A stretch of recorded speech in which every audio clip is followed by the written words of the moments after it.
Clause 7, product or service realization, is at the heart of how the organization conducts its business, produces its product, or provides its service. 7.1 states the requirement for a process to cover planning for product or service realization. The output is commonly referred to as the quality plan. Much flexibility is allowed in the form of the planning output, which could be, for instance, tabular, flowchart, or textual, whatever the organization considers suitable for its operation. The plan will identify the what, the how, and the who of its product or service realization in terms of quality objectives, requirements, processes, documents, resources, verification or testing, and records showing evidence of meeting requirements. Many organizations will use project management software to plan and monitor progress against plan. There can be overlap between the planning required here for 7.1 and the planning required for design and development described lower down under 7.3. Customer-related processes are described under 7.2. How are customer requirements obtained and documented and reviewed, bearing in mind that regulators are advocates on behalf of customers and the public, and they also have requirements? How are any changes introduced, documented, and controlled? What is the process for effective and easy two-way communication with customers regarding product or service information, inquiries, amendments, and customer feedback at key points in design and development? Take time to do a self-assessment. The output from 7.1, planning of product realization, is commonly referred to as a what. Name two broad categories that are described under 7.2 customer-related processes. Pause the presentation here and answer both the assessment questions, then proceed to the next slide to check your answers. Pause and then resume the presentation once you have checked your answers. 7.3 goes to the heart of controlling design and development, while planning required in 7.1, which we just talked about on the previous slide, covers the whole range of activities for product or service realization, including production and manufacture. Planning required under 7.3 is specific to a unique design instance of a specific product, project, or contract. Planning under 7.3 does not need to repeat processes covered under 7.1, but only document what processes will cover design and development related activities prior to manufacturing and production, such as appropriate review, verification, and validation activities for each stage of design and development. This is a good point at which to apply some form of risk assessment and management where appropriate, such as failure modes and effects analysis, shortened to FMEA or FMEA. The design and development process needs to cover how to take customer and other requirements identified under 7.2 for input to design and development and transform these into output that can be identified and verified as conforming to those requirements and specifications. In addition, the process needs to be reviewed at various planned phases or stages of development to identify problems in meeting requirements and take appropriate corrective actions. The plan also requires validation to demonstrate that the resulting product will satisfy the requirements for user application and intended use. Good control over documentation and record keeping is essential for all design and development activities such as planning, inputs and outputs, and verification and validation. It is also important to demonstrate control over design and development changes, which happen more often than not. Time for another self-assessment. Identify the incorrect element in planning under 7.3 Design and Development. Requirements review, verification, validation, product inspection. Why is that not in scope? What activity helps to identify problems in meeting requirements and taking appropriate corrective actions? Pause the presentation here, answer all the assessment questions, then proceed to the next slide to check your answers. Pause and then resume the presentation once you have checked your answers. The purchasing process required by 7.4 of the standard ensures suppliers are evaluated and selected based on their ability to provide products and services that meet requirements. This requires the gathering and recording of very specific purchasing information and verification and inspection of purchased product. This verification or inspection may occur upon delivery at the receiving station or at the supplier's premises. The production process as required by 7.5 covers the manufacture of product and subsequent provision of service.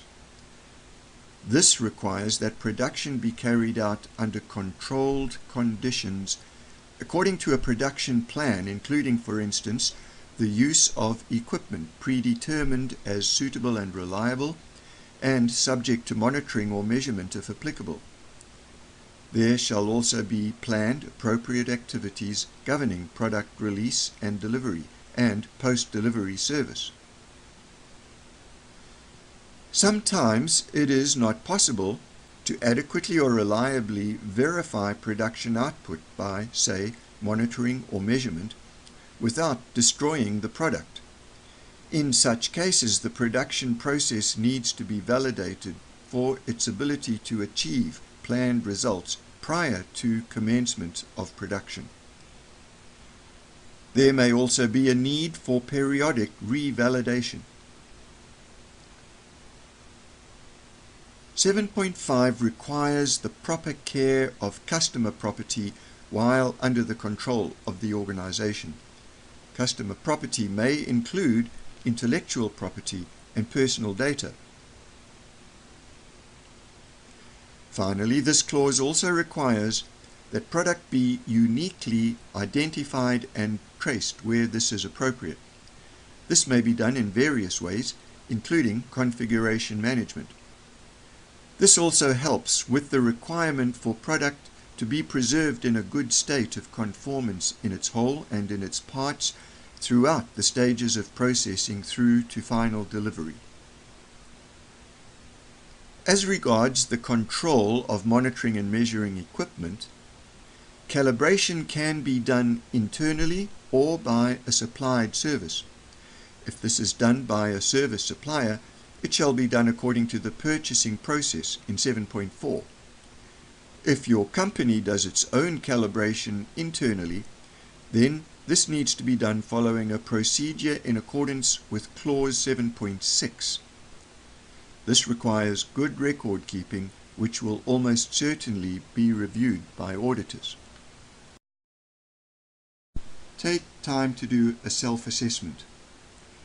Verification or inspection of goods from suppliers must be done upon delivery at goods receiving. True or false? Using suitable equipment subject to monitoring and measurement is an instance of carrying out production under what conditions? When is it necessary to validate a production process? How is monitoring and measuring equipment controlled?